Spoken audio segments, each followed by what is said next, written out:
Good morning. Are के विज्ञान PG college Kalwar में ऑनलाइन क्लासों में छात्रों, आज आपका स्वागत है। आज हम राजनीतिक दलों के बारे में विस्तृत चर्चा करेंगे। इससे पहले भी हमने राजनीतिक दल हैं, उनकी कार्यविधि, हमें उनकी क्यों आवश्यकता होती है, ये सब विस्तृत चर्चा कर चुके थे। इससे पहले हम पढ़े थे कि सफल दलीय व्यवस्था की शर्तें। सफल कोई भी दल है उसको सफल बनाने के लिए क्या क्या अनिवार्य शर्तें होनी चाहिए, तो हमने पढ़ा था कि शिक्षा का प्रसार होना चाहिए, आर्थिक स्थिति मजबूत होनी चाहिए, सहिष्णुता होनी चाहिए, उनमें समन्वय होना चाहिए, सिद्धांतों के आधार पर दलों का गठन होना चाहिए, द्विदलीय व्यवस्था होनी चाहिए और बुनियादी एकता होनी चाहिए। इसके साथ ही आज हम पढ़ने जा रहे हैं कि दल प्रणाली के रूप। तो देखेंगे दलीय प्रणाली के कितने रूप हैं। दल प्रणाली के रूप मुख्य तौर पर दलीय प्रणाली को 3 भागों में बांटते हैं। पहली पद्धति है कि एक दलीय प्रणाली,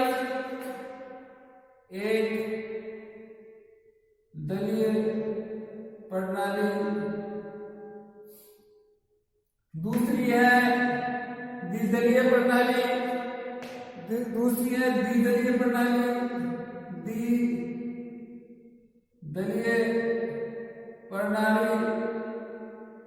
तीसरी है बहुदलीय प्रणाली।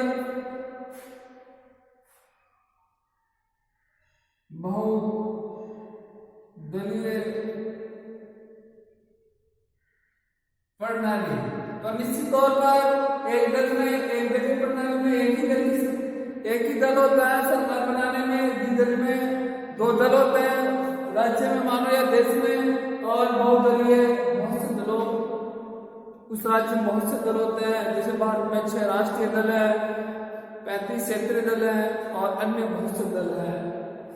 तो निश्चित तौर पर आज हम देखेंगे कि एक दलीय प्रणाली क्या है, एक दलीय प्रणाली से क्या अभिप्राय है। तो देखिए,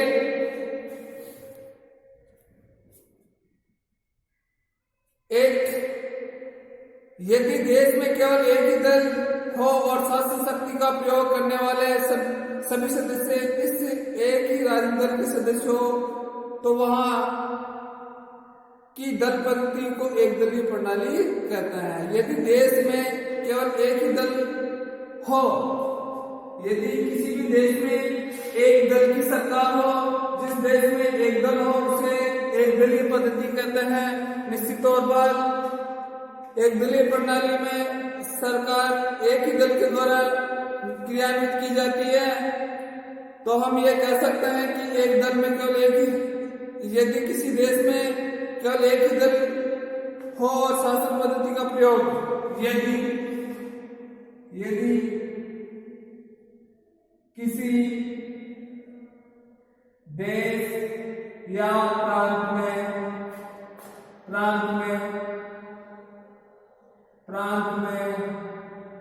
एक दल हो और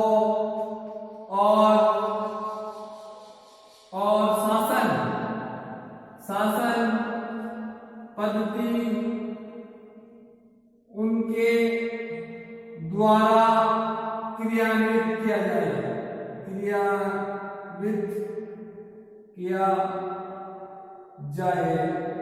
उसे एक दलीय पद्धति कहते हैं। उसे एक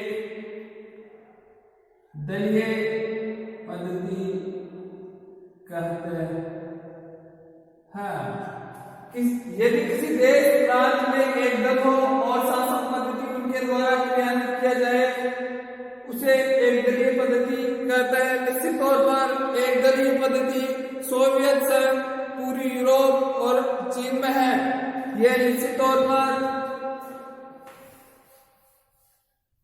क्वेश्चन आ जाता है छात्रों, एक दलीय पद्धति किन देशों में है? सोवियत संघ उदाहरण के तौर पर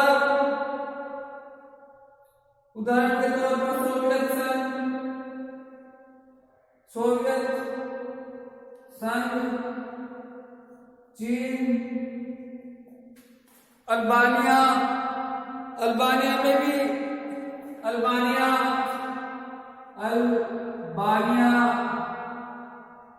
और क्यूबा, इन देशों में एक दल की सरकार होती है और एक दल के माध्यम से ही शासन को क्रियान्वित करते हैं। तो निश्चित तौर पर एक दलीय पद्धति कुछ ही देशों में है। तो हम इसको निम्न प्रकार से परिभाषित किया। इसी तौर पर हम ये कह सकते हैं कि जितने में इसमें पुर्तगाल, नाजी जर्मनी, इटली में भी कुछ देशों में एक दल की सरकार होती है।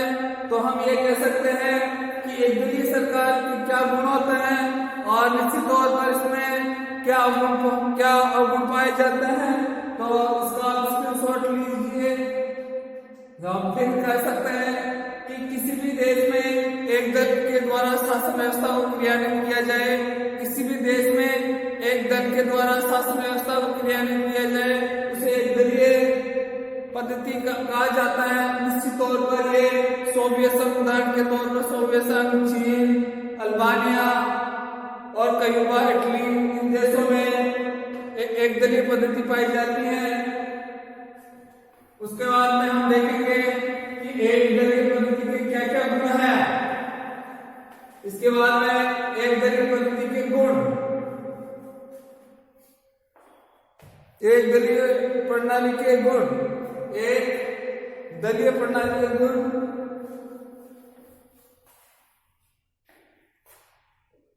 एक दलीय प्रणाली के गुण।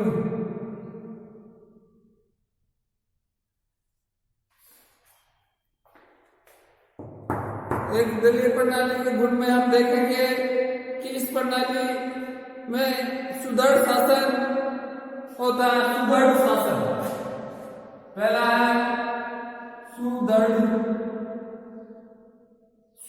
शासन।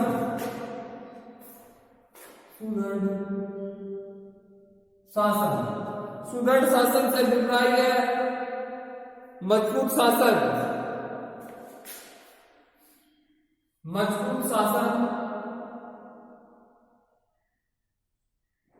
सुदृढ़ शासन।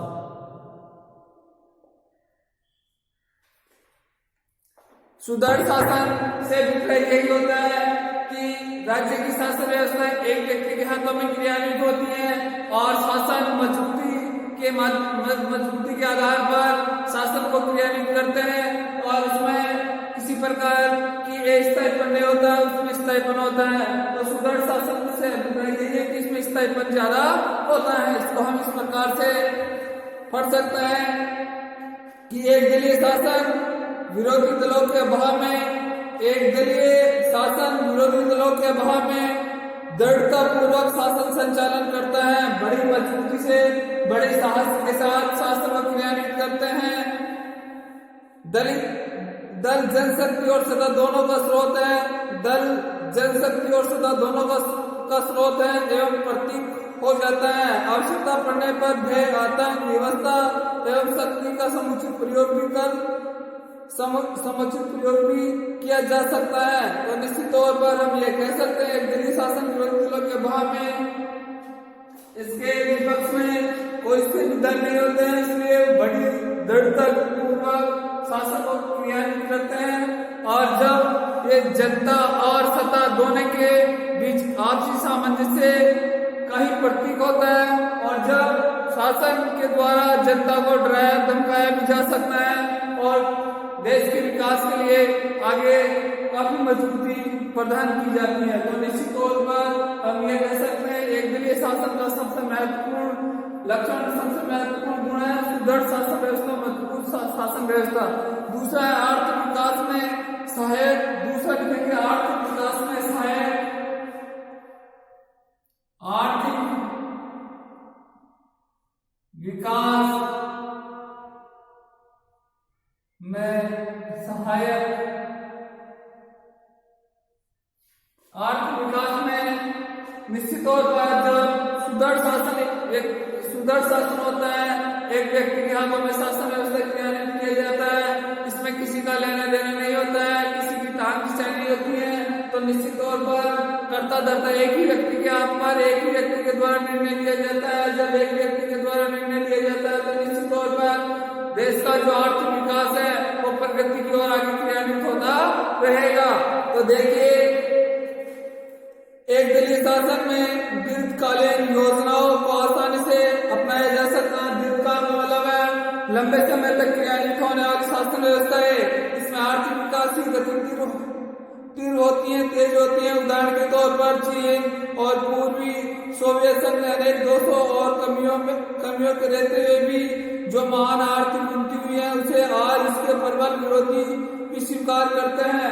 तो निश्चित तौर पर एक दलीय शासन व्यवस्था, इसका हम सीधा जाता उदाहरण ले सकते हैं चीन, जो 1967 में ओपन डोर वाली नीति अपनाई और आज उसकी आर्थिक नीति का लोहा मानने लगा है। तो निश्चित तौर पर जहाँ पर एक दलीय शासन व्यवस्था होती है उसमें किसी की कोई एक दूसरे की टांग खींचे नहीं होती है, शासन बड़ी सफलता से आगे क्रियान्वित होता रहता है और उसमें जो दीर्घकालीन योजनाएं होती हैं, लंबे समय तक जो योजनाएं क्रियान्वित होती है वो आसानी से क्रियान्वित हो जाती है।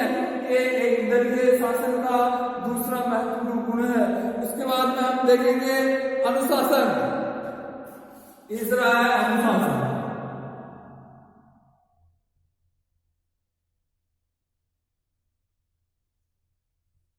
अहम यही है अनुशासन, जो शासन जन सहमति और सत्ता के बीच जो सामान्य जो नियम कानून कायदे होते हैं वो अनुशासित तरीके से क्रियान्वित होते हैं और शासन आगे की ओर क्रियान्वित होते रहेंगे।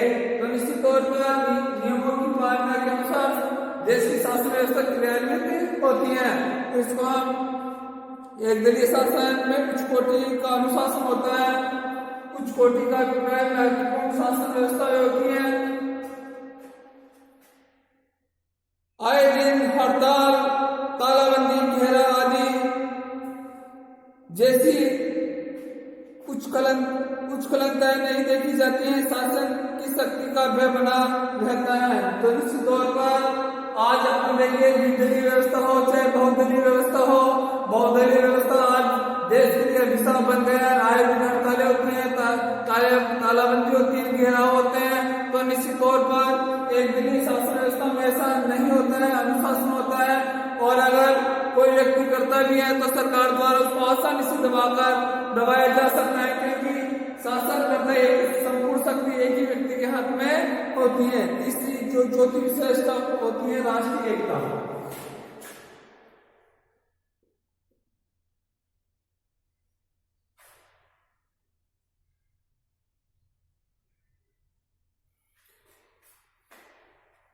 एक दलीय प्रणाली की सबसे महत्वपूर्ण विशेषताएं कि इनमें राष्ट्रीय एकता और समन्वयवादी नीतियों के माध्यम से देश की एकता और अखंडता को बनाए रखती है और देश की एकता और अखंडता बनी रहती है। तो निश्चित तौर पर एक दलीय शासन व्यवस्था में जनता में विभाजन द्वारा गुटबंदी का डर भी खत्म हो जाता है तथा राष्ट्रीय एकता बनी रहती है। जैसे द्विदलीय व्यवस्था में गुटबंदी देखने को मिलती है, बहुदलीय व्यवस्था में गुटबंदी देखने को मिलती है, लेकिन एक दलीय व्यवस्था में ऐसी कोई व्यवस्थाएं नहीं होती है, गुट नहीं बनते हैं और बिखराव की स्थिति नहीं होती है और वो राष्ट्रीय एकता के लिए बहुत ही महत्वपूर्ण होता है। तो निश्चित तौर पर ये चार महत्वपूर्ण गुण है और इन गुणों के आधार पर हम ये कह सकते हैं एक दलीय व्यवस्था सबसे श्रेष्ठ शासन व्यवस्था है। उसके बाद में गुण के बाद में हम देखेंगे इसके अवगुण कौन कौन से हैं, वो निम्न प्रकार से इसका आप स्क्रीनशॉट लीजिए।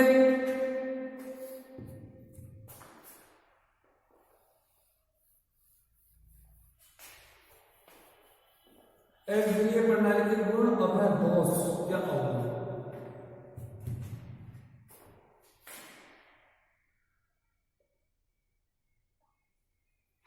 या अवगुण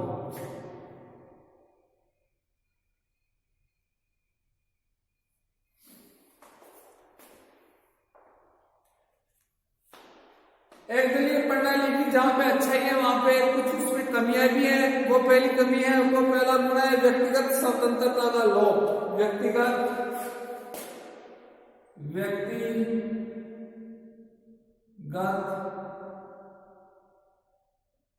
स्वतंत्रता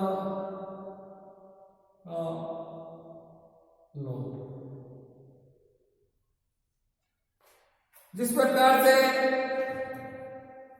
द्विदलीय बहुदलीय शासन व्यवस्था होती है, वहां पर व्यक्तिगत स्वतंत्रता प्राप्त होती है, लेकिन एक दलीय प्रणाली में भी व्यक्तिगत स्वतंत्रता होती है। लेकिन कभी कभार एक व्यक्ति के हाथों में शासन व्यवस्था होती है तो निश्चित तौर पर अन्य जो जनता के जो अधिकार है, जो स्वतंत्रता है, उस पर अपने अधिकार जमा रहते हैं और व्यक्तिगत स्वतंत्रता का हनन हो जाता है, लोप हो जाता है।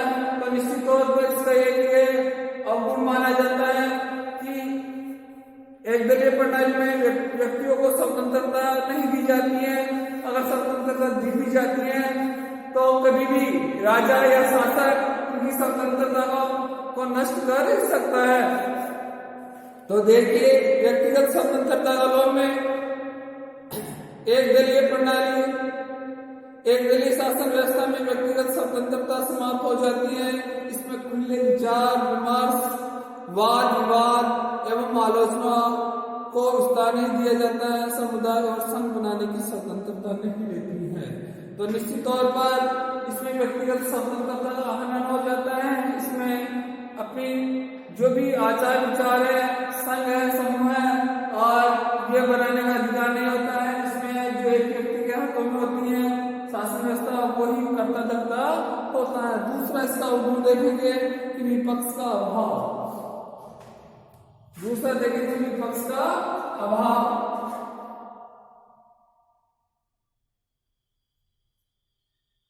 विपक्ष का अभाव। तो प्यारे छात्रों, आप सबको विदित है कि जब द्विदलीय व्यवस्था होती है, बहुदलीय व्यवस्था होती है, तो उसमें व्यक्तियों को राजनीतिक शिक्षा दी जाती है। जब चुनाव के समय राजनीतिक शिक्षा दी जाती है, एक दूसरे आरोप प्रत्यारोप लगाए जाते हैं। और जब शासन व्यवस्था में किसी प्रकार के नियम कानून कायदे या किसी प्रकार के बिल पारित करते हैं, तो उस समय विपक्ष अगर सशक्त होगा, विपक्ष अगर मजबूत होगा, तो उसकी जो तानाशाही है, मनमानी है, उस पर विपक्ष हमेशा उस पर प्रतिबंध लगा देता है, उसके खिलाफ आवाज उठाता है। जबकि अगर एक दलीय व्यवस्था में कोई विपक्ष नहीं देता है तो निश्चित तौर पर सरकार जनता के लिए ऐसी ही जो अपनी मनमर्जी के द्वारा जो योजनाएं क्रियान्वित की जाती है, वो अपने आप को जो शासन वर्ग है, अपने आप को लाभ पहुंचाने के लिए करता है। तो निश्चित तौर पर विपक्ष का अभाव होने की वजह से भी शासन व्यवस्था सही ढंग से क्रियान्वित नहीं होती है और वो मनमर्जी या तानाशाही स्थापित कर बैठते हैं। तो देखिए, किसी भी शासन में विपक्ष की भूमिका अत्यंत महत्वपूर्ण रहती है, बहुत ही महत्वपूर्ण होती है।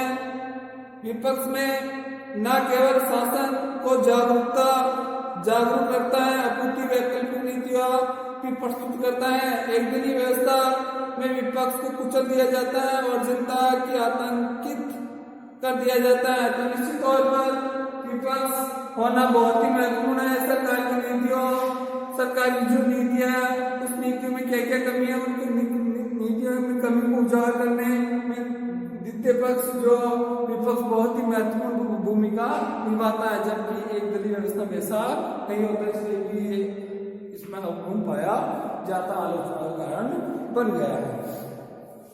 तीसरी हम देखेंगे कि अधिनायक तंत्र।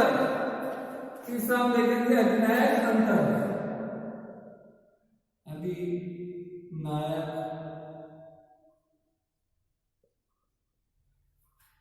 अधिनायक तंत्र से अभिप्राय है मनमर्जी का शासक।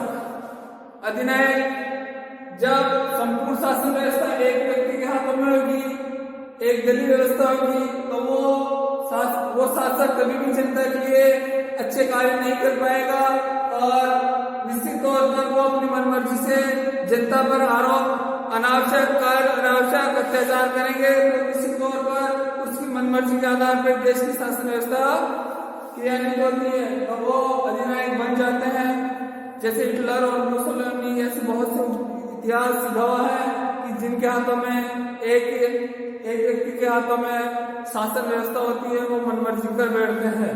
तो देखिए, एक दिल्ली शासन वस्तुतः अधिनायक तंत्र हो जाता है। यह व्यक्ति के जीवन के सभी पहलुओं पर नियंत्रण रखते हैं। व्यक्ति की स्थिति राज्य की मशीन की पुर्जे के समान हो जाती है, अर्थात मन मर्जी का शासक होता है। और जब मन मर्जी का शासक होता है तो निश्चित तौर पर जन व्यक्तियों की जो स्वतंत्रता है, समानता है, जो अधिकार है, उनका हनन हो जाता है। चौथा हम देखेंगे कि प्रगतिशील विचारों का विरोध।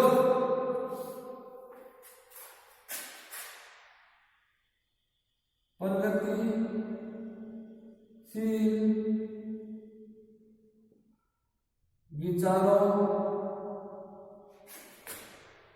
का विरोध। जो देश के लिए अच्छे विचार है, जैसे उदारवाद है, समाजवाद है, लोकतंत्र है, स्वतंत्रता है, इन सबका एक दलीय व्यवस्था में विरोध किया जाता है और वहां पर मात्र न्यायतंत्र को ही बल दिया जाता है। तो निश्चित तौर पर उदारवाद, समाजवाद, लोकतंत्रवाद का समर्थन नहीं करते हैं, बल्कि एक दलीय व्यवस्था में उनका विरोध किया जाता है। अगली क्रिया में हम देखेंगे, जैसे एक दलीय शासन सभी प्रगतिशील विचारों जैसे लोकतंत्र, उदारवाद, समानता तथा स्वतंत्रता का विरोधी हो जाता है। अगली नेक्स्ट अवगुण है दासतापूर्ण जीवन का दृष्टिकोण। दासतापूर्ण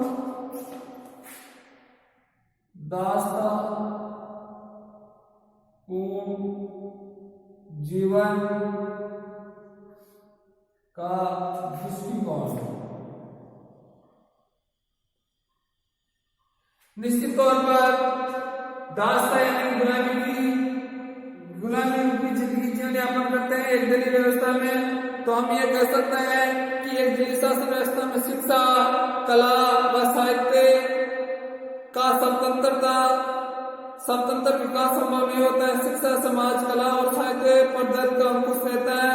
जिस प्रकार से कोकर विद्वान ने लिखा है कि राष्ट्रों के सार्वजनिक तथा सांस्कृतिक जीवन में केंद्रीकृत किए जाने पर उस देश विशेष की साहित्य, कला और ज्ञान की समाप्ति हो जाती है। तो निश्चित तौर पर शिक्षा, समाज और कला पर अंकुश लगाया जाता है और शिक्षा, कला और साहित्य पर अंकुश लगाया जाता है। तो निश्चित तौर पर उस देश का, उस राज्य का जहाँ पर एक दलीय शासन व्यवस्था है, वो सफलतापूर्वक कार्य नहीं कर पाता है और बाकी जनता का हनन होता है। तो ये इसकी अवगुण है, आप देख सकते हो। क्वेश्चन आएगा एक दलीय व्यवस्था से आप क्या समझते हो, उसके गुण और दोषों के बारे में आप क्या जानते हो, या फिर 4 नंबर का आ सकता है कि एक दलीय व्यवस्था के दोषों के बारे में बताइए या चर्चा कीजिए, या अवगुणों के बारे में चर्चा कीजिए। तो आपको बताना है।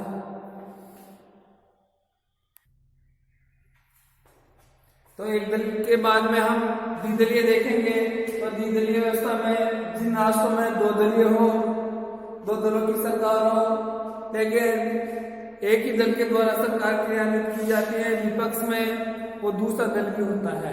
लेकिन कभी कभार ये होता है कि 2 दलों के साथ साथ वहां पर अन्य दल भी होते हैं, लेकिन उनका महत्व कम होता है। और जो महत्वपूर्ण दल होते हैं, पहला और दूसरा, वो काफी महत्वपूर्ण होते हैं। तो निश्चित तौर पर ब्रिटेन और संयुक्त राज्य अमेरिका द्विदलीय व्यवस्था वह पद्धति है जहाँ पर जिन प्रांतों में या जिन राज्यों में या जिन देशों में 2 दलीय व्यवस्था हो, द्विदलीय व्यवस्था, जैसे ब्रिटेन और अमेरिका। जैसे ब्रिटेन उदाहरण के तौर पर 2 दलों की सरकार हो, 2 दलों द्वारा 2 दलों के जिस प्रांत में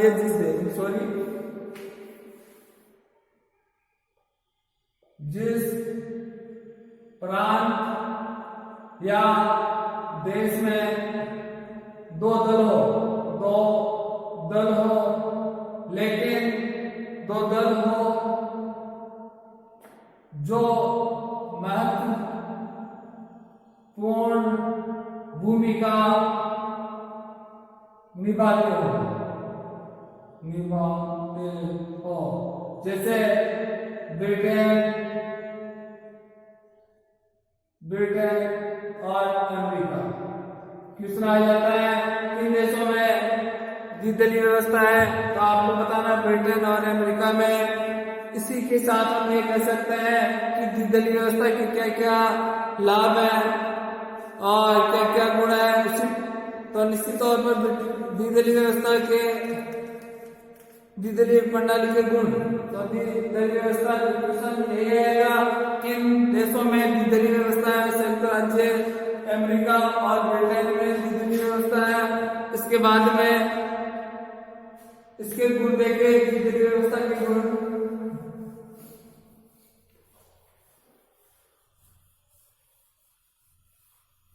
द्विदलीय प्रणाली के गुण,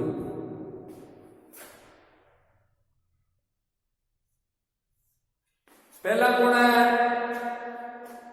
स्थिर सरकार। पहला गुण है स्थिर सरकार।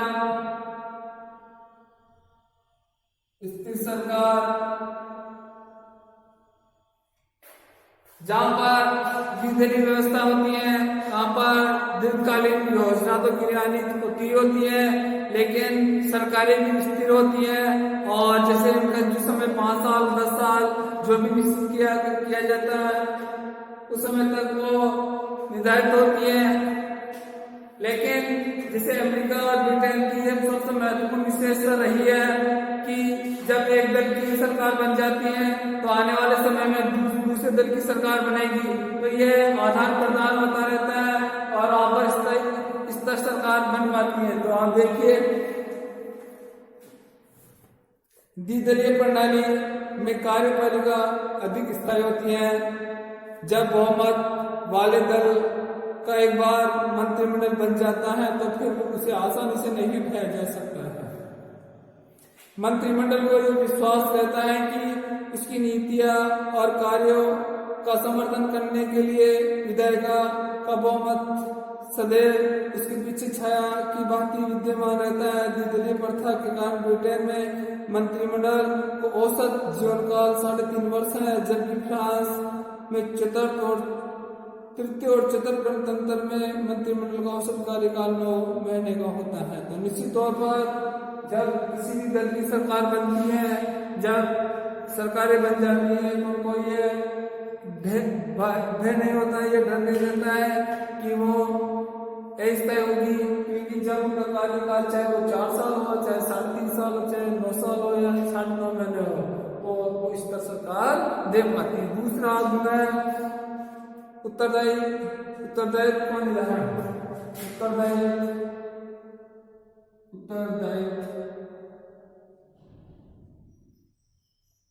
का निर्धारण।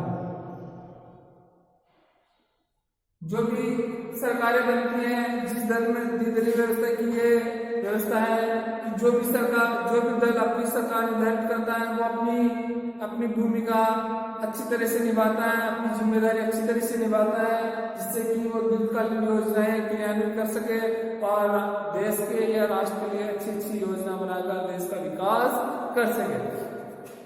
द्विदलीय प्रणाली में केवल शासन में स्थायित्व उत्पन्न नहीं होता है, वरना शासकीय नीतियों में भी शाश्वत उत्पन्न होता है। जिस सरकार को एक लंबे समय तक बने रहने का विश्वास होता है वह दूरगामी योजनाओं को सफलतापूर्वक चला सकती है। वस्तुतः इस प्रकार की शासन प्रणाली में लंबे समय के लिए निश्चित और दृढ़ नीति अपनाई जाती है। उत्तरदायी शासन अपनी जिम्मेदारी बखूबी निभाते हैं और आसानी से उस कार्य को क्रियान्वित करते हैं। तीसरा हम देखेंगे शासन नीति स्थायी नीतियों का निर्धारण। तीसरा स्थायी नीतियों का निर्धारण। स्थायी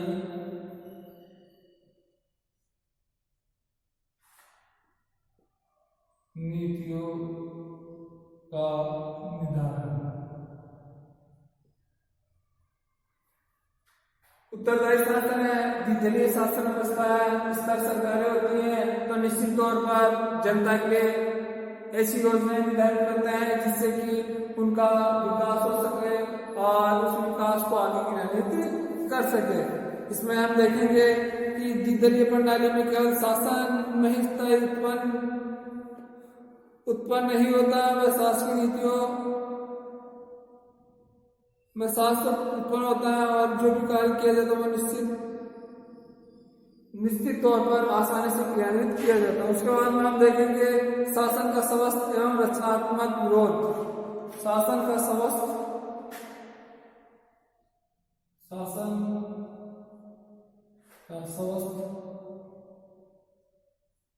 व रचनात्मक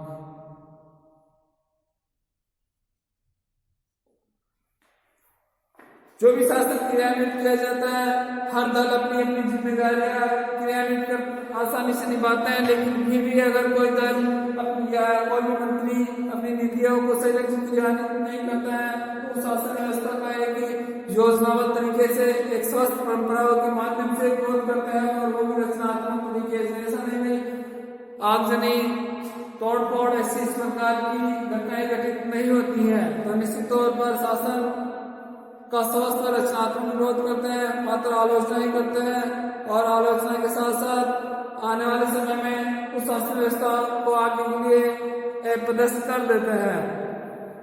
उसके बाद में सरकार का निर्माण सरल, इसके बाद में सरकार का निर्माण सरल आसानी से, सरकार का निर्माण सरल।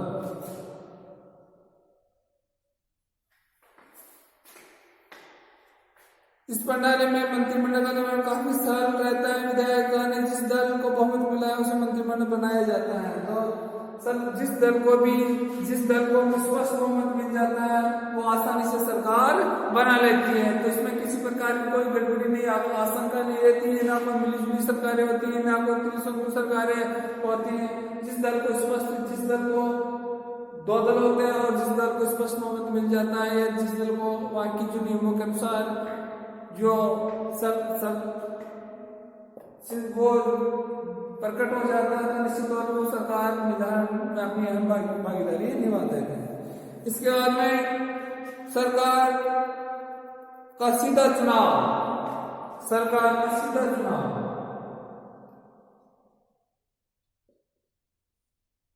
सरकार का सीधा चुनाव।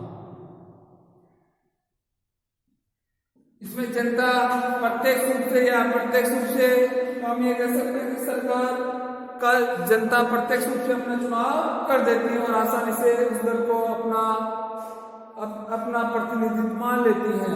तो देखिए द्विदलीय व्यवस्था में जनता सरकार का प्रत्यक्ष निर्वाचन करती है। मतदाता यदि सत्ताधारी दल के विरुद्ध मत देता है तो ये स्पष्ट है कि वह विपक्षी दल की सरकार चाहता है। यदि मतदाता वर्तमान में सत्तारूढ़ दल को मत देता है तो उसका अभिप्राय है कि वह सत्ताधारी दल को पुनः सरकार बनाना चाहता है। मतदाता के मस्तिष्क में सत्तारूढ़ दल को स्वीकार या अस्वीकार करने की भावना स्पष्ट होती है। तो निश्चित तौर पर सरकार का सीधा चुनाव करती है। अगर जनता प्रत्यक्ष रूप से मतदान करती है, उसे स्पष्ट रूप से या प्रत्यक्ष रूप से मतदान करती है तो निश्चित तौर पर सरकार का चुनाव हो जाता है। जिसे एक सत्तारूढ़ दल होता है जिसकी सरकार ऑलरेडी बनी होती है, एक विपक्ष होता है जिसकी सरकार वो विपक्ष में होता है जिसकी सरकार नहीं बनी होती है।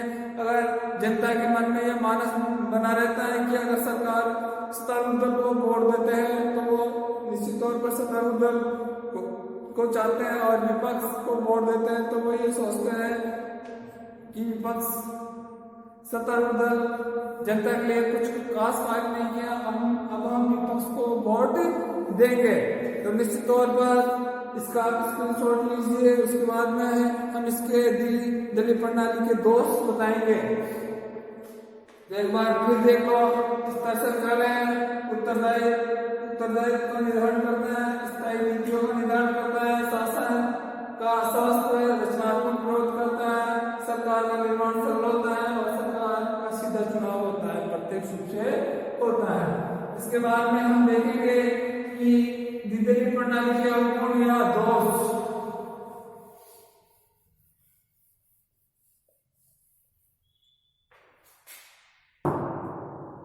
एक दोस्त,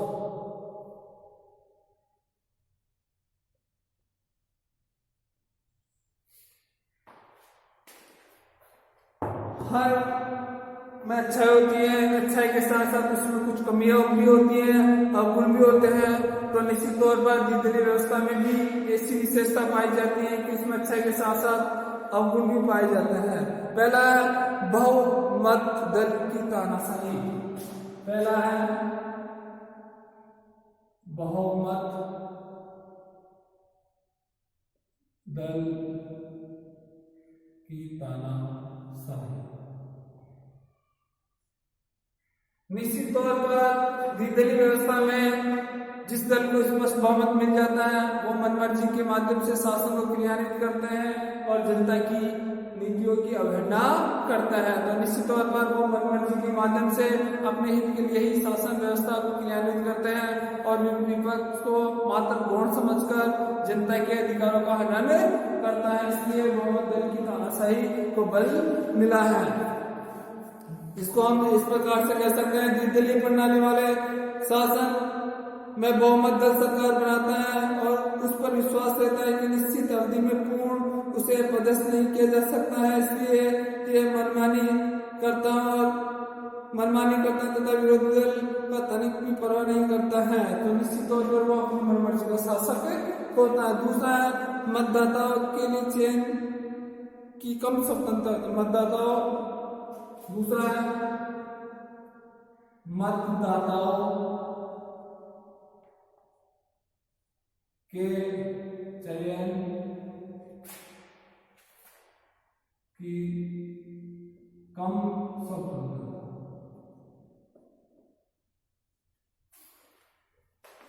मतदाताओं के चयन की कम स्वतंत्रता। निश्चित तौर पर द्विदलीय प्रणाली में ये एक सबसे बड़ा गुण है। इसमें मात्र जनता के पास दो ही विकल्प होते हैं कि एक सत्तारूढ़ दल और एक विपक्षी दल, इसके अलावा किसी अन्य को चुने। तो निश्चित तौर पर इसका गुण है, अगर जनता के सामने बहुत से विकल्प हो तो निश्चित तौर पर वो अन्य दलों के माध्यम से अन्य दलों को चुनकर उसके खिलाफ बगावत कर सकते हैं। तो निश्चित तौर पर चाहे सत्तारूढ़ दल अगर अच्छा कार्य करेगा तो वो दूसरे दल को चुन लेगा, अगर दूसरा दल भी अगर विपक्षी दल वो भी अगर जनता के लिए कार्य सही नहीं करेगा तो वो जो पहले वाले दल को चुन लेगा। तो इनके पास विकल्प नहीं है, चयन के बिंदु नहीं है। तो इसलिए मतदाताओं चयन करने की कम स्वतंत्रता होती है। तो ये भी एक कमी है, एक अवगुण है। द्विदलीय प्रणाली में मतदाताओं के लिए चयन का क्षेत्र बहुत ही संकीर्ण हो जाता है। मतदाताओं को केवल दो दलों में से चयन करना पड़ता है, चाहे वे दोनों को ही पसंद ना करता हो। इसमें कभी कभी मतदाता राजनीति से उदासीन हो जाते हैं। यदि दो से अधिक दल हो तो उनकी स्वतंत्रता अधिक होगी। तो निश्चित तौर पर तीसरा गुण हम बताएंगे कि विधायिका की शक्तियों का ह्रास होना। तीसरा है विधायिका की शक्ति का ह्रास होना। विधायिका का अभिप्राय कानून निर्माण करना, लेकिन कानून निर्माण की शक्ति में विधायिका की शक्ति का द्विदलीय व्यवस्था में कमी आती जा रही है और ह्रास होता जा रहा है। तो निश्चित तौर पर यह द्विदलीय व्यवस्था का एक सबसे बड़ा अवगुण है कि विधायिका की शक्ति का ह्रास होता जा रहा है और जो सत्तारूढ़ दल है, जिस दल की सरकार बनती है, उसकी शक्तियां बढ़ती जा रही है। तो निश्चित तौर पर हम ये कह सकते हैं कि द्विदलीय प्रणाली वाले देशों में कार्यपालिका की शक्ति अनवरत रूप से बढ़ती जाती है। कार्यपालिका की शक्ति तो बढ़ती जाती है और विधायिका जो कानून निर्माण की शक्ति है, जो कानून निर्माण बनाने वाली जो विषय है, उसकी शक्ति का ह्रास होता जा रहा है। अपने बहुमत के नशे में चूर सरकार मनमाने कानून बनवाती है। यदि विधायिका उसका समर्थन न करे तो प्रधानमंत्री की सलाह से उसे भंग किया जाता है। द्विदलीय प्रथा में पाए जाने वाले दृढ़ दलीय अनुशासन का मंत्रिमंडल की तानाशाही की धारणा का प्रसारण हुआ है। ब्रिटिश शासन प्रणाली में हेनरी मोर ने लिखा कि मंत्रिमंडल की तानाशाही ने संसद की शक्ति का सम्मान को बहुत कम कर दिया है। तो निश्चित तौर पर विधायिका का अभिप्राय कानून निर्माण की शक्ति धीरे धीरे जो कानून निर्माण की शक्ति है उसकी शक्तियां कम होती जा रही है और जो कार्यपालिका की शक्ति है बढ़ती जा रही है। तो हम ये कह सकते हैं प्रदत्त व्यवस्थापन कार्यपालिका द्वारा कार्यपालिका को प्रदान की गई जो शक्ति है उसमें व्यवस्था मात्रा गौण होती जा रही है और कार्यपालिका की शक्ति बढ़ती जा रही है और मात्र एक छत्र के माध्यम से कार्यपालिका अपनी नीतियों को क्रियान्वित करती है और उसको लागू करती है। उसके बाद में हम देखेंगे कि विधायिका राष्ट्र दो विरोधी गुटों में बढ़ जाता है। राष्ट्र दो विरोधी गुटों में बढ़ जाता है।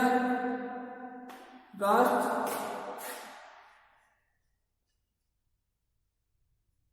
दो विरोधी गुटों में बढ़ जाता है। तो निश्चित तौर पर जहाँ पर द्विदलीय व्यवस्था है वहां पर बहुदलीय व्यवस्था के कारण जो सत्तारूढ़ दल होता है और विपक्षी दल होता है वो उस देश में दो गुट बन जाते हैं और जब दो गुट बन जाते हैं तो निश्चित तौर पर दो विरोधी विचारधाराएं बन जाती है। पहला गुट अपनी दूसरी विचारधारा होगी और दूसरा गुट वाले की दूसरी विचारधारा होगी।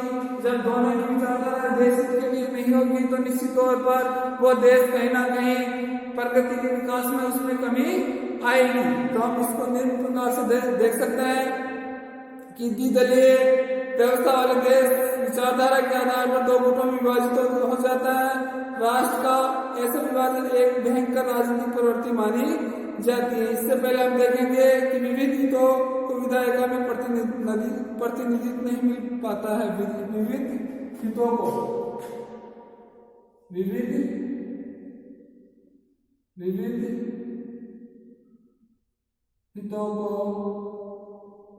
हितों को विधायिका में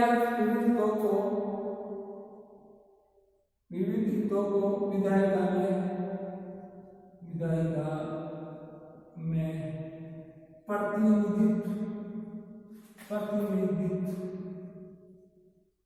नहीं मिलता।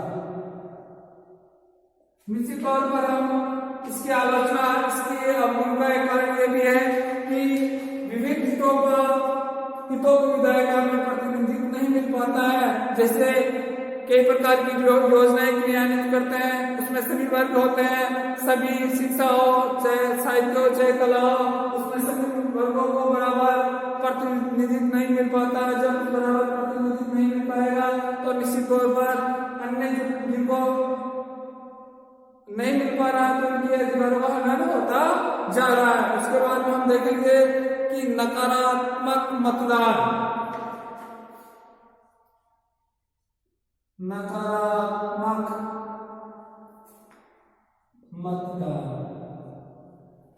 जब दो दल हैं तो जनता किसी दल का समर्थन नहीं करती है तो जनता को मजबूरन एक दल को किसी भी दल को पसंद नहीं करती लेकिन मजबूरन उनको वोट देने पड़ते हैं। लेकिन फिर भी कई जनता निष्क्रिय हो जाती है क्योंकि वो दोनों दलों को पसंद ही नहीं करते हैं तो नकारात्मक मतदान करते हैं और उसके प्रति वो धीरे धीरे उदासीन होते जाते हैं और राष्ट्र की नीतियों में या राष्ट्र में वो भागीदारी निभाने में चूक जाते हैं। तो हम देखिए इस व्यवस्था के अंतर्गत नागरिकों को केवल दो उम्मीदवारों में से एक को चुनने का अवसर मिलता है। यह भी संभव है कि मतदाता इन दोनों में से किसी को पसंद ना करे, इसी दिशा में उस व्यक्ति के विरुद्ध मतदान करता है जिसकी किसी कारणवश नहीं चाहता है। इस प्रकार मतदाता नकारात्मक हो जाता है और दोनों को पसंद नहीं करता है तो धीरे धीरे मतदाता उदासीन हो जाता है, उसमें नकारात्मक भाव बढ़ाते जाते हैं। उसी प्रकार हम ये कहेंगे कि विविध दृष्टिकोणों का समावेश न होना, विविध दृष्टिकोणों का दृष्टिकोणों का समावेश ना होना। इसमें एक अवगुण भी है कि इसमें जितने भी विचारधाराएं हैं उन विचारधाराओं का समावेश नहीं हो पाता है, और समावेश नहीं हो पाएगा तो निश्चित तौर पर वो जनता के लिए आघात है, जनता के लिए कटु घात है। तो देखिए, जो लोग राज्य में दो दल चाहते हैं वह ये भूल जाते हैं कि जो राजकीय राजनीतिक दल नागरिक दृष्टिकोणों को समावित नहीं कर सकते हैं। उसके बाद हम देखेंगे कठोर दलीय अनुशासन। कठोर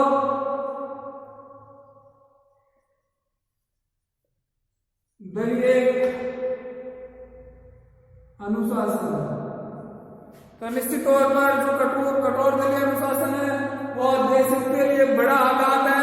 इसको आइए आम जनता के लिए समस्या पड़े हैं, और अगर जनता उसको नहीं मानती है, मतदाता उसमें जनता भाग नहीं लेती है, तो जनता के खिलाफ पूर्ण रूप से कठोर कार्रवाई करते हैं। वो देखिए, दल का अनुशासन इतना कड़ा होता है कि यदि सदस्य दल की दृष्टिकोणों को पूरी तरह से सहमत ना भी हो तो उन्हें दल के आदेशों का पालन करना होता है। इस कारण सदस्यों के व्यक्ति को धक्का लगता है। तो कठोर दलीय अनुशासन है, जो दल में नियम कानून कायदे काफी कठोर है। अगर मतदाता अगर उनको नहीं मानते हैं या दल के सदस्य अगर नहीं मानते तो उनके खिलाफ कठोर कार्रवाई की जाती है। तो निष्कर्ष तौर पर हम ये कह सकते हैं कि द्विदलीय प्रणाली में गुण दोषों का विवेचन करने के उपरांत ये निष्कर्ष निकलता है कि संसदीय शासन व्यवस्था की समता के लिए द्विदलीय प्रथा सुविधाजनक रहती है। ब्रिटेन में आज तक राजनीतिक स्थिरता शून्यता पैदा नहीं होती है, लेकिन इनमें दोनों का सांस निकालने के बाद में हम ये कह सकते हैं कि द्विदलीय व्यवस्था सबसे श्रेष्ठ शासन व्यवस्था है। आप इससे स्क्रीनशॉट लीजिए। उसके बाद में हम देखेंगे कि वर्तमान में जो बहुदलीय व्यवस्था है वो जैसे बाहर देश में भी बहुदलीय व्यवस्था है, वो देखिए उसके क्या गुण है और क्या अवगुण है।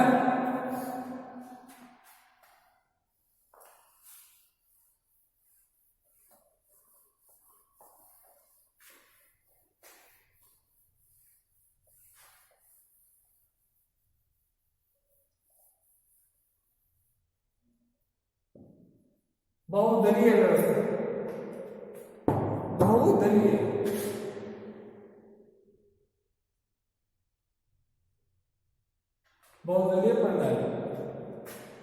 बहुदलीय प्रणाली जहाँ दो या दो से अधिक दल राजनीतिक रूप से सक्रिय हो। बहुदलीय व्यवस्था वह व्यवस्था है जहाँ पर दो या दो से अधिक सक्रिय हो। जैसे भारत देश में 5-6 राष्ट्रीय दल और कम से कम अन्य 35 क्षेत्रीय दल है, और इसके साथ साथ 100 से अधिक और प्रांतीय दल है।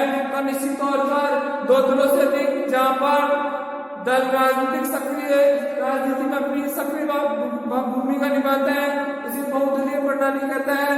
जैसे जहाँ दो या दो से अधिक दल राजनीति में सक्रिय होते हैं वहां बहुदलीय प्रणाली होता है। बहुदलीय प्रथा वाले देश में प्राय किसी भी दल को बहुमत नहीं मिल पाता है, अगर कोई एक दल सरकार नहीं बनाता है।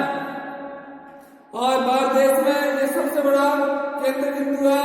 भारत में केंद्र दल रहते हुए केंद्र ने 1977 में एक दल का बहुमत प्रथा हासिल की है, लेकिन 77 के बाद में 14 के बाद में फिर एक दलीय व्यवस्था बनी है। बहुत दल होते हुए भी एक दल को स्पष्ट बहुमत मिला है। तो बहुदलीय प्रणाली वह दल व्यवस्था है जहाँ पर 2 या 2 से अधिक दल राजनीति में सक्रिय भागीदारी निभाते हैं। बहुदलीय व्यवस्था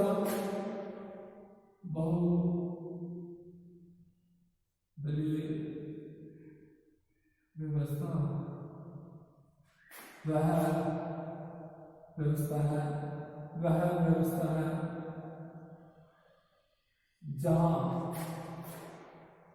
जहाँ राजनीतिक दल अनेक राजनीतिक। बहुदलीय व्यवस्था वह व्यवस्था है जहाँ 2 या 2 से अधिक दल राजनीतिक राजनीति में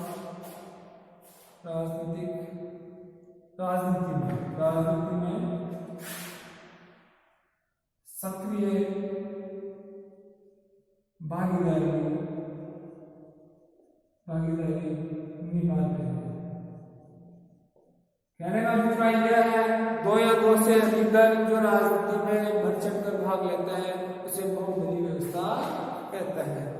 बहुदलीय व्यवस्था के भी अनेक गुण हैं और अवगुण भी है। गुण देखिए क्या क्या है, इसका स्क्रीनशॉट ले सकते हो।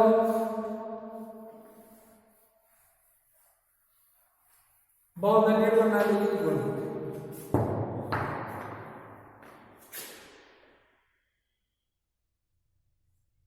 पहला गुण है शासन निरंकुश नहीं बन सकता। पहला शासन निरंकुश, पहला है शासन निरंकुश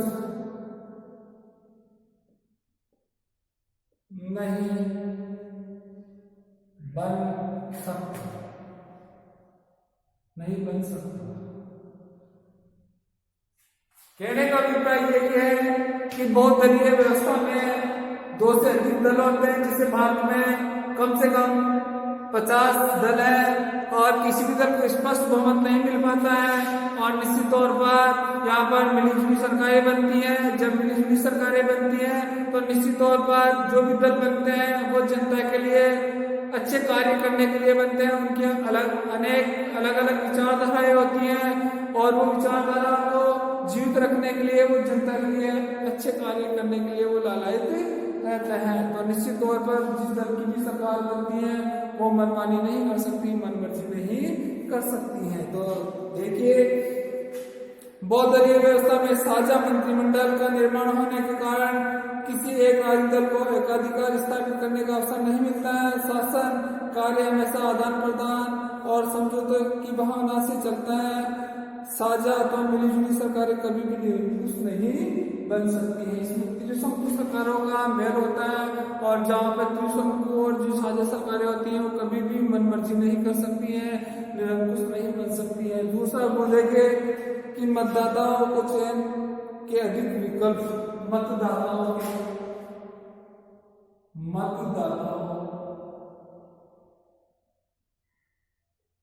के चयन के अनेक विकल्प। तो निश्चित तौर पर हम ये मान सकते हैं, जहाँ पर दो से अधिक दल है वहां पर मतदाताओं को अपने अपने विकल्प, अपने अपने उम्मीदवार चुने, अपने अपने पसंद के उम्मीदवार चुनने की भागीदारी निश्चित होती है, स्वतंत्रता होती है। तो दो से अधिक मतदाता या दो से जहाँ पे दो मतदाता होते हैं, द्विदलीय व्यवस्था है वहां पर मात्र दो ही मतदाताओं को चुनने का विकल्प होता है। अगर दोनों को वो पसंद नहीं करते हैं तो अन्य को नहीं कर सकते हैं। तो वैसे धीरे धीरे उदासीन होते जाते हैं, जबकि बहुदलीय व्यवस्था में ऐसा नहीं होता है कि दो से अधिक किसी भी व्यक्ति को, अपनी पसंद के व्यक्ति को वो वोट दे सकते हैं और व्यक्ति उदासीन नहीं होते हैं, उस राजनीति में सक्रिय भागीदारी निभाते रहते हैं।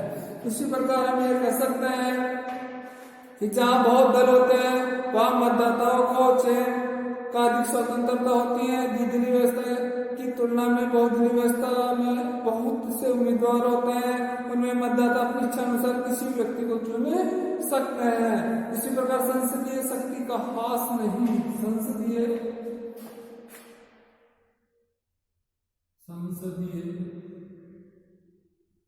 शक्ति का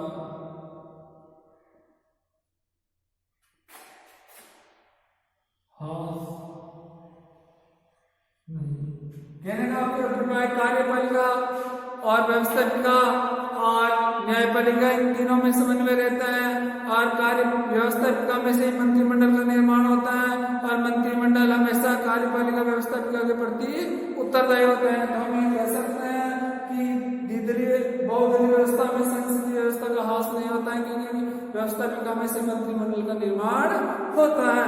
तो देखिए, विधायिका की शक्तियों का वास्तविक निखार बहुदलीय व्यवस्था में ही आता है, क्योंकि गठबंधन सरकार आसानी से विधायिका को भंग कराने की धमकी नहीं दे सकता। गठबंधन सरकार का अस्तित्व विधायिका की संभावना पर ही निर्भर होता है। अगला पॉइंट है, दो राष्ट्र विरोधी गुटों में नहीं बढ़ता। दो राष्ट्र विरोधी गुटों में नहीं बढ़ता।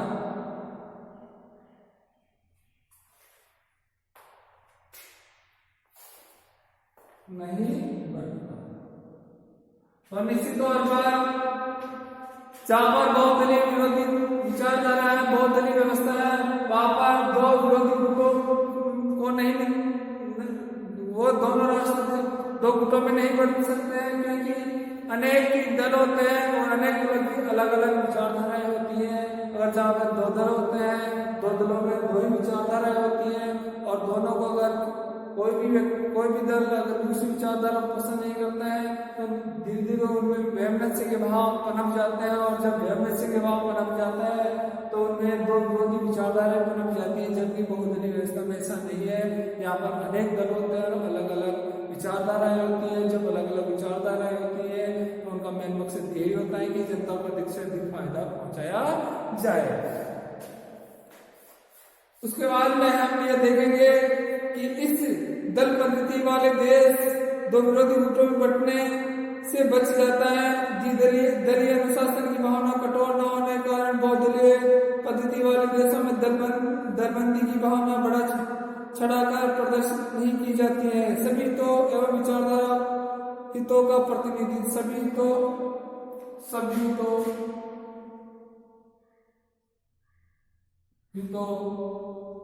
व विचार धाराओं को प्रतिनिधित्व। तो निश्चित तौर पर बहुदलीय व्यवस्था में सभी विचारों का समन्वय होता है, और सभी विचारों का समन्वय होने के साथ साथ सभी विचारधाराओं को समान रूप से प्रतिनिधित्व दिया जाता है।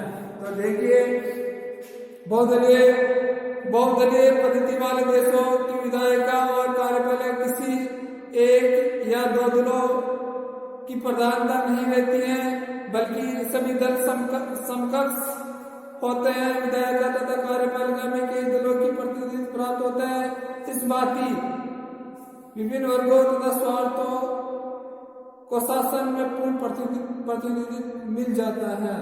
तो निश्चित तौर पर हम ये कह सकते हैं, इसमें सभी विचारधाराओं के प्रतिनिधि शामिल किए जाते हैं। सबकी विचारधाराएं समान होती हैं, सबको समान सर्वोपरि समान से प्रतिनिधित्व दिया जाता है, किसी को एक दल को सर्वोपरि नहीं मानते। इसके बाद में हम ये कह सकते हैं कि बहुदलीय प्रणाली के, इसका आप स्क्रीनशॉट लीजिए। उसके बाद में हम बताएंगे कि बहुदलीय प्रणाली के क्या क्या अवगुण है, क्या क्या कमियां हैं, वो देखिए।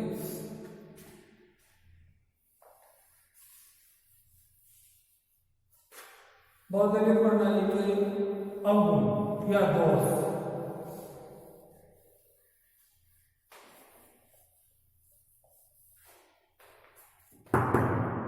बहुदलीय प्रणाली के अवगुण,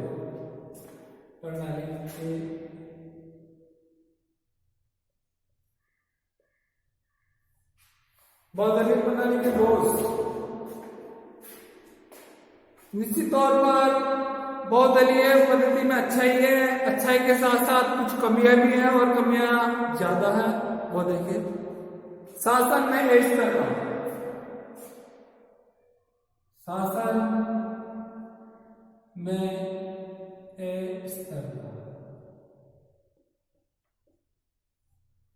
निश्चित तौर पर अनेक दल हैं, अनेक दल होने की वजह से किसी भी दल को स्पष्ट बहुमत नहीं मिल पाता है।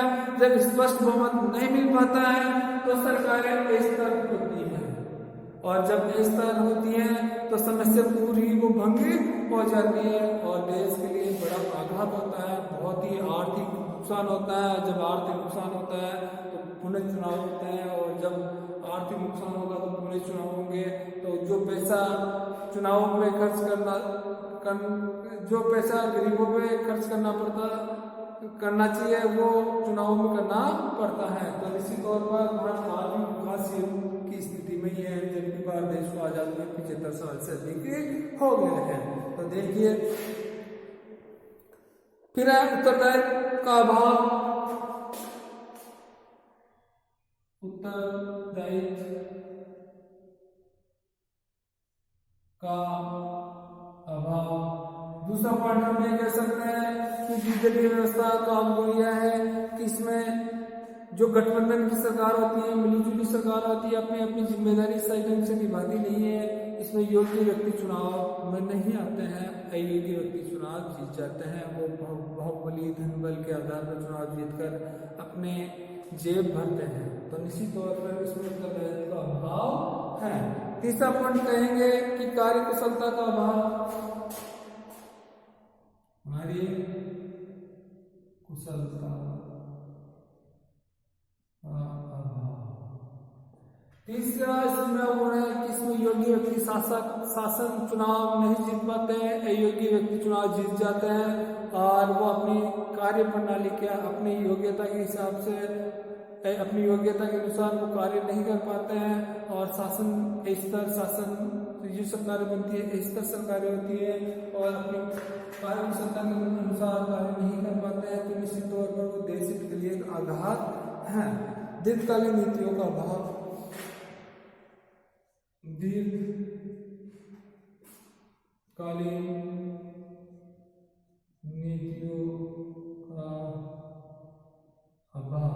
इसमें मिलीजुली सरकारें होती है, त्रिशंकु सरकारें होती है, योजनाएं सही ढंग से क्रियान्वित नहीं हो पाती है, स्तर होती है। जब स्तर होगी तो निश्चित तौर पर कुछ समय के लिए ही वो योजनाएं क्रियान्वित होती है, लंबे समय तक वो जीवित नहीं रह पाती है। ये भी इसका गुण है।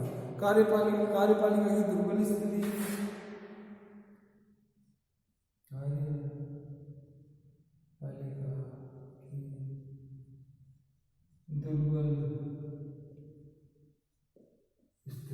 इसमें जो सरकार के तीनों होते हैं, व्यवस्थापक और कार्यपालिका, क्योंकि जब कार्यपालिका में जो मंत्रिमंडल का निर्माण होता है वो व्यवस्थापिका के द्वारा ही होता है। तो निश्चित तौर पर कार्यपालिका को कभी भी वो अपदस्थ कर सकता है, कभी भी वो भंग कर सकता है। तो देखिए बहुदलीय शासन वाले देशों में कार्यपालिका दुर्बल होती है। प्रधानमंत्री को कई दलों को साथ लेकर चलना पड़ता है, उसे विभिन्न दलों को प्रसन्न रखना पड़ता है, उनमें तालमेल स्थापित करना पड़ता है। यदि कोई भी दल किसी भी समय सरकार का समर्थन बंद कर दे तो सरकार का पतन हो जाता है। तो निश्चित तौर पर कार्यपालिका की स्थिति काफी नाजुक होती है, इस वजह से कार्यपालिका की गंभीर स्थिति होती है।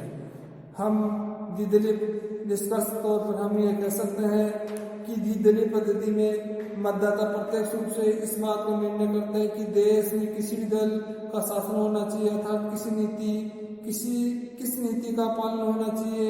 उसके विपरीत बहुदलीय शासन पद्धति वाले के गठबंधन मंत्रिमंडल का कोई निश्चित नीति नहीं होती है, ना कोई सामान्य कार्यक्रम। बहुदलीय मतदाताओं में प्राय व्यक्ति विशेष में मत होते हैं, दल की नहीं। इसमें अल्पमत वाले स्वार्थी व्यक्ति अधिक संख्या में निर्वाचित होते हैं, जिससे व्यक्तिगत स्वार्थ इसमें अधिक सशक्त होते हैं। वह अपने स्वार्थों के आगे राष्ट्रीय हितों की बलिदान करना पड़ता है, बलि देनी पड़ती है। तो निश्चित तौर पर बहुदलीय प्रणाली बहुत ही स्वार्थी है और स्वार्थी होने के कारण इसमें राष्ट्रीय हितों को बलि देनी पड़ती है। जय हिंद, जय भारत।